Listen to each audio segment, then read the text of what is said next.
Bonjour à tous, alors si vous ne me connaissez pas, mon nom est Inès Boudina Ravella.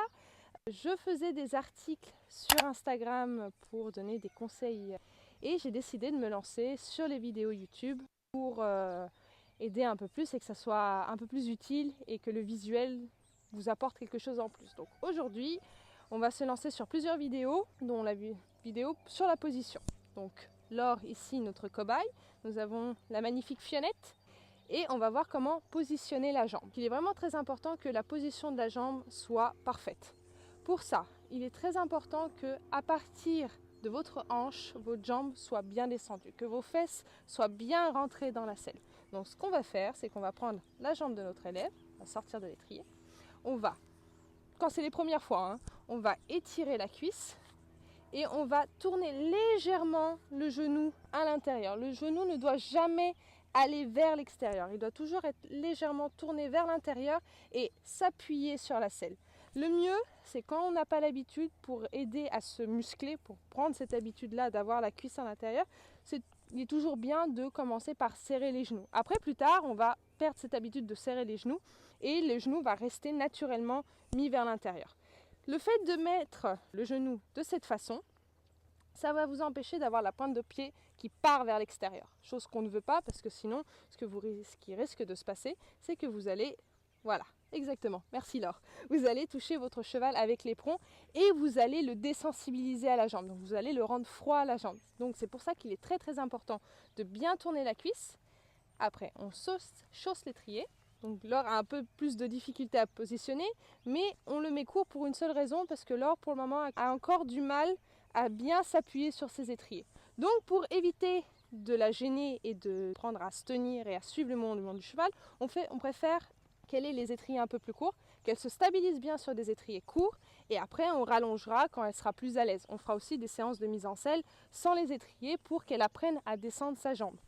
Donc, une fois que la jambe est bien positionnée, que la pointe de pied va vers l'intérieur, on est placé. Comme je l'ai dit tout à l'heure, que si on a le malheur d'avoir la pointe de pied qui part vers l'extérieur, on risque de toucher notre cheval avec l'éperon si on a des éperons, ou de mettre trop de jambes à cet endroit-là et donc de le désensibiliser, de rendre notre cheval froid. Pour éviter de rendre notre cheval froid, il faut principalement garder la pointe de pied, donc vers l'intérieur, le talon bien descendu, voilà, comme ceci, et rester le plus fixe possible. Pour rester le plus fixe possible, donc toujours le genou collé à la selle, et pareil pour le mollet. Le mollet doit rester collé à la selle, mais il ne doit pas serrer, parce que si vous allez serrer le mollet, vous allez créer la même chose qu'avec l'éperon, une sorte de désensibilisation.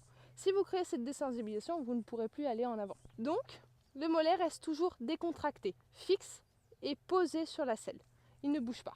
Quand vous allez vouloir aller en avant de mettre l'éperon, vous allez serrer vos mollets. Voilà, exactement. En essayant de ne pas remonter le genou. Là, le genou remonte pour une seule raison, c'est que l'étrier est trop court. Donc on accepte, c'est pas grave. Par contre, quand Laure fera des sessions de mise en selle, elle devra se forcer à continuer de descendre le talon, voilà, justement, et de ne pas faire ce geste-là. Vous voyez, le talon remonte et le genou remonte, et là, vous créez une sorte de contraction à cet endroit-là. On veut vraiment que la jambe continue de descendre et qu'une pression se fasse de cette façon-là.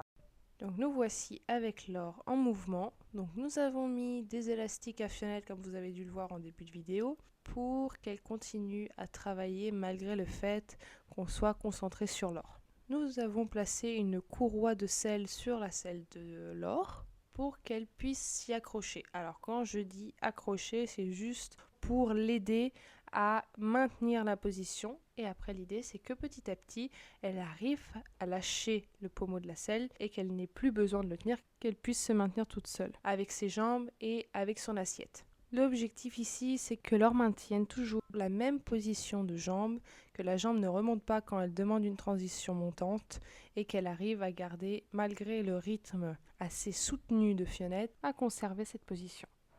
Alors si vous remarquez bien, je ne fais pas trotter enlever Laure, sauf quand elle est vraiment fatiguée. Tout simplement parce que c'est plus difficile de trouver sa position partant du trot enlevé puis en s'asseyant plutôt que de partir directement du pas. Au pas, on a directement la possibilité de se placer dans la bonne position et après partir au trot et essayer de conserver cette position au trot assis.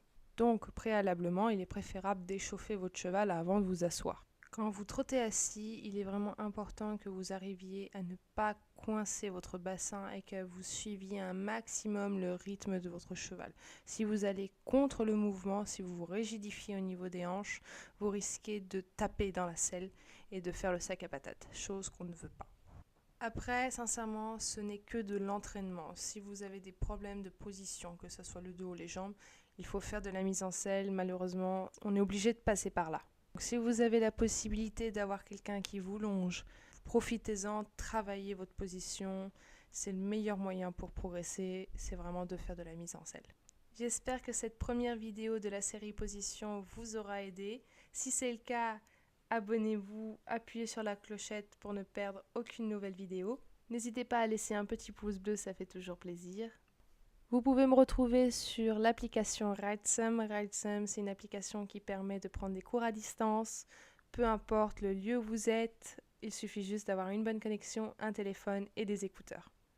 Je vous mets tous les liens en description et je vous souhaite une excellente progression. À bientôt!